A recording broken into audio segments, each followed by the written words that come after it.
केली आहे अक्षय पवार. अप्रतिम खेळ. पुढचा बॉल वेगाने टाकला आणि त्या वेगेचं प्रत्युत्तर दिलाय. सरळ बॅटनी मैदानाच्या बाहेर आल्या आल्या पहिल्याच बॉलवरती अक्षयचा धडाका.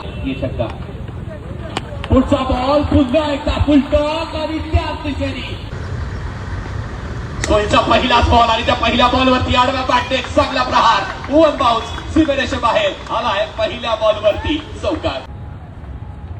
आणि तसंही यावेळेस हो अक्षय पवारची पॉवर सिद्ध करणारा काय मारलाय बॉल अगदी पलीकडे. क्षमासावी. पुढचा बॉल यावेळेसाठी बॉल पायावरती होता. फुलटॉसचा बॉल आहे त्याला फक्त योग्य महत्वाचा बॉल होता आणि त्या महत्वाच्या बॉलवरती अक्षयनी. पुढचा बॉल यावेळेस हेलिकॉप्टर करायचा होता. तो हेलिकॉप्टर उडाला नाही. एलिव्हेशन नाही मिळाला पण आज गोल मला या खेळाडूचा.